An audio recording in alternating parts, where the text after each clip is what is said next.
In the same period that His Excellency John Dramani Mahama ran this economy, in 2016, he invested 3.4% of the total GDP on infrastructure. So when we call John Mahama the king of infrastructure, that is the evidence that people know. Unlike you, who will come and say you have constructed kilometers of roads without mentioning those roads, John Mahama will mention a hospital just here at the bridge. We had to borrow to pay statutory funds. We had to borrow to pay for goods and services. We had to borrow to pay for infrastructure. Mr. Speaker, who manages an economy like this? Where everything, so when the president was flying with the private jet, he was borrowing. In fact, if the president was leaving the Flagstaff House to come to Parliament, he had to borrow to pay for fuel. This is the kind of economy that you run for us. You ran this economy into crisis because you did not know that in managing an economy, you must manage fiscal sustainability, which you didn't know. Mr. Speaker, even then, the president tried so hard to demonstrate that he has built factories and that the industrialization has never been seen before. My children, who are almost about finishing university, came to meet Kasapreko. How can you go and paint Kasapreko factories and name it one district, one factory? A platform to campaign and promise the people of Ghana that you deliver one district, one factory. How is that the responsibility of the private sector? Was the private sector with you on the campaign platform when you were telling the people of Boga that they should vote for you to give them a factory? President Mahama bought Casa passenger aircraft for our military to replace the outaged F-27 jets. He bought 4 new MH-17 helicopters for the Air Force. We bought attack helicopters also from the Russians. We bought attack planes, fighter jets from the Chinese. And you stand up and say that President Mahama did nothing for you. You have engaged, after chewing ballot papers in this chamber, you stand up and tell us that President Mahama did not do anything.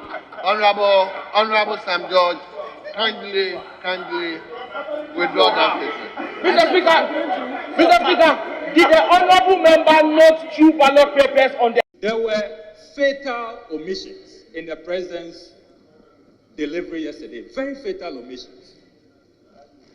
One of those fatal omissions is the fact that as Commander-in-Chief of the Ghana Armed Forces, only the previous day, Tuesday, there was a major development. The good people of Ashaiman had come under attack.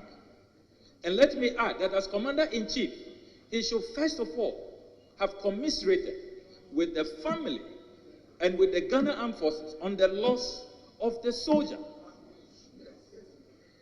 The president did not say a word. Mothers are worried.